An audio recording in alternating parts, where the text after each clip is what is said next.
ازيكم حبايبي عاملين ايه؟ يا رب تكونوا بخير، يا رب تكونوا في احسن حال. النهارده حصل عندي كارثة في البيت، كارثة كبيرة صراحة، والحمد لله على كل شيء، وكل اللي ربنا يجيبه كويس وقضى اخف من قضى. حصل عندي حريق، اتصلوا بيا وانا عندي والدتي، قالوا لي الشقة بعيد عنكم يا رب وبعيد عن السامعين، الشقة بتاعتك بتولع. روحت لقيت منظر لا يسر عدو ولا حبيب، محدش يقدر يشوفه. لقيت حاجتي كلها مرمية في الأرض، ولقيت حريق جامد في الصالة. الحمد لله هي يعني اللي حصل فيها الحريق، الحمد لله اللي مخشش على المطبخ، كان الغاز دمر الدنيا كلها.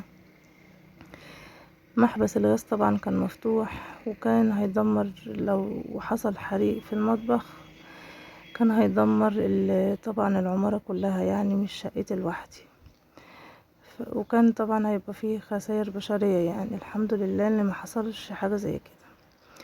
هي الصالة بتاعتي اللي اتأذت بالشكل ده. هو طبعا أكترية جهازي طبعا بيبقى في النيش، يعني الإزاز والصيني وكل حاجة. طبعا انتوا عارفين حاجة النيش بتكلف قد ايه. وطبعا اللي مش شافش شقتي، انا منزلة شقتي على القناة عندي، ومصورة النيش دوت، وتشوفوا الحاجة بتاعت النيش عندي. يعني ما شاء الله كانت حاجة انا تعبت فيها وشقيت فيها بجد والله العظيم. شايفين اتعبت في شكاير زي ما انتوا شايفين كده اهوت، وبقت كلها رماد. حسبي الله ونعم الوكيل، لو كان حد ليه السبب في حرقان قلبي زي ما حرق قلبي كده، يتحرق قلبها او قلبه. يعني احنا كانوا بيقولوا ماس كهربا المطافي والحكومة جت وقالت تتهموا حد. قلنا لا، ما نتهمش حد، بس جبنا كهربائي شاف كل السلوك وشاف كل حاجة، ما فيش ماس كهربا. دي ساعة كانت متعلقة على الحيطة، كرمشت في بعضها من كتر السخونية. قال ما فيش اي حاجة في الكهرباء، يعني يا اما فعل فاعل يا اما بعيد عنكم، يعني جان يعني عمل في الشقة بتاعتي كده. كل حاجة اتدمرت وكل حاجة بقت رماد. حاجتي اللي تعبت فيها وشقت فيها واشتغلت لحد ما جبتها، كان كله يقول لي ما شاء الله حاجتك جميلة وحاجتك حلوة.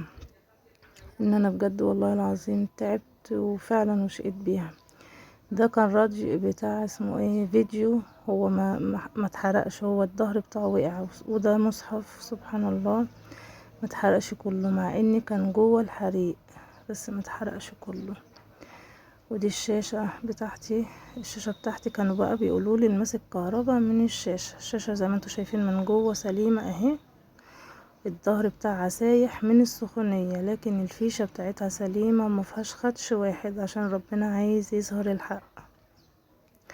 طبعا الازاز متطرشق بتاعها من السخونية طبعا، عارفين الازاز بيطرشق من السخونية. والستاير بتاعت الخيوط بتاعتها سايحة من فوق، وسبحان الله مولعة من النص. شايفين مولعة من النص، حتى لو انتوا شايفين من الجنب ده ومن الجنب ده بتبقى سليمة، ومن النص محروقة.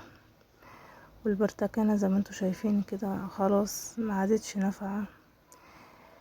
يعني كانت مكلفاني والله كتير، كانت مكلفاني كتير والله. كنت عاملاها عمولة، وحاجتي يعني سبحان الله كانت عزيزة عليا جدا، عشان انا اللي تعبانة فيها وشقيت وتعبت لحد ما جبتها. وربنا قدرني وجبتها، وان شاء الله ربنا يقدرني واجيب احسن منها باذن الله. وبرضو الستارة بتاعتي من فوق برضو محروقة زي ما انتوا شايفين، والازاز مطرشق من كتر السخونية. طبعا تشوفوا المنظر دوت يعني يحزن القلب، منظر بشع، منظر وحش، منظر فظيع. الجزء ده من النيش الازاز بتاع النيش ما اتكسرش، بس من جوه الله اعلم بحاجته، الله اعلم هل الحاجة سليمة. كمان يعني اكترية الحاجة بتاعت الغالية هي خلاص اتكسرت. الحاجة الطقم الصيني انا كنت جايباه من انضف الطقمة الاماراتي، وكنت جايبه اللي هو 120 قطعة ده لوحده مبلغ تاني، يعني مش اقل من 10,000 جنيه طقم واحد بس. الحمد لله على كل شيء، وربنا يعوضني. ده المج الوحيد اللي فضل يعني من النيش، الحمد لله. الخشب زي ما انتوا شايفين اهوت متاكل من كتر النار. وانا عايزاكم بس تدعولي بالله عليكم ان ربنا يصبرني ويهون عليا ويعوضني خير. ولو كان في حد ليه يد في اللي هو حصل ده، حسبي الله ونعم الوكيل فيه او فيها. ربنا ينتقم منهم، علشان هي مش ماس كهربائي. احنا جبنا كهربائي وشاف الكهرباء، والكهرباء كلها سليمة، والكهرباء كلها مفيش فيشة محروقة ولا فيشة سايحة ولا اي حاجة، ولا سلك سايح ولا اي حاجة.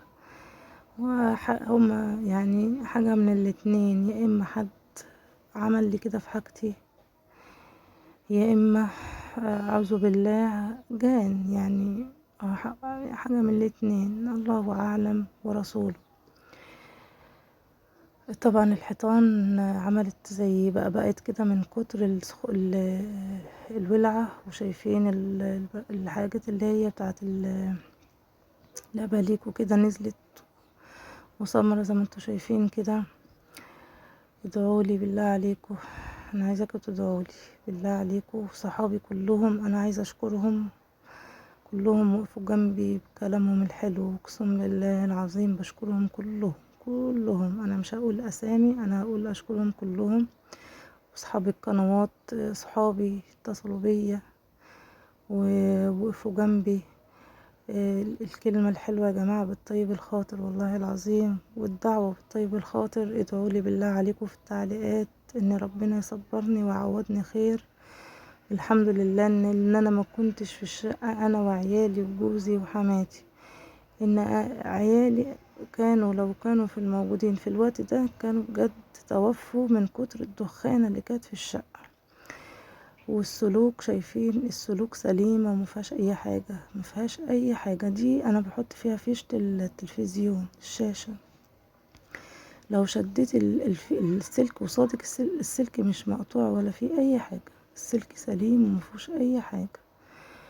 واشكر قرايبي، في طبعا جزء من قرايبي اتصلوا بيا واطمنوا عليا. واشكر سيلفي اللي دخل طفى النار. سيلفي الكبير دخل طفى النار. انا بوريكم الكوبس دوت، انا بوريكم السلوك بتاعته. بصوا سليمة من جوه، هي البتاع من بره اثر الحريق، لكن الكهرباء سليمة مفيهاش اي حاجة. واللي هي كانت متعرقة التانية اللي انا وريتها لكم في الاول برضو الراجل فتحها ومفيهاش ولا سلك محروق ولا اي حاجة. يعني علشان ممكن تكونوا شايفين هباب من بره، بس من جوه سليمة مفيهاش اي حاجة. يعني لا مش من الكهرباء. وكلمة الله ما اتحرقتش الحمد لله. بصوا موجودة ما اتحرقتش، مع ان في حاجات كتير اتحرقت. وبصوا حتى الازاز دوت ما اتفرقعش، ومكتوب عليه برضو قرآن، ما اتفرقعش ولا حصل له حاجة. والمصحف برضو سبحان الله كان في وسط الحريق اللي حصل ده ومش كله اتحرق. سبحان الله الطروف بتاعته اتحرقت، لكن انتوا شايفين شفتوا المصحف الصغير اللي انا وريته لكم ما تتحرقش كله. كلام ربنا والله وبنصلي والحمد لله. يعني عارفين اللي هو مثلا ممكن تقولوا ايه، طب انتوا مؤهملين في الصلاة مشغلوش قرآن؟ لا والله بنشغل. انا مشغل الراديو على طول، حتى صحابي عارفين بكده ان انا بشغل الراديو على طول. يعني لما بيجوا يكلموني بيسمعوا حتى صوت القرآن. الحمد لله ما بنسيبش فرد وبنصلي الحمد لله، متقين ربنا الحمد لله. بنخاف على غيرنا، ودي حاجة كويسة اللي احنا نخاف على غيرنا ونكون كويسين مع غيرنا. يا جماعة يا جماعة يا جماعة، محدش يوصل بيه ان في يوم من الايام يعمل كده. يعني حتى لو في عداوة ما بين حد، يعني ما يستاهلش الكلام ده كله والله. انا بوصل، يعني انا بقول بصفة عامة، انا مش بقول لحد معين، انا بقول بصفة عامة. ما ينفعش نحرق قلب حد بالشكل ده، يعني حرام حرام. احنا بيجي وقت والله العظيم انا كنت من قريب واقفة على غسل عمتي، والله لو تعرفوا احنا بنتلف كده. هو ده المصحف اللي انا بقولكوا عليه، بنتلف وما بناخدش منها اي حاجة. فبوجه الكلام ده ليا قبل اي حد، ان محدش يأذي حد. اي حد اذيني حسبي الله ونعم الوكيل، وربنا ينتقم من اللي كان السبب. وشكرا ليكوا على وقفتكم جنبي، يا رب تكونوا كلكم بخير.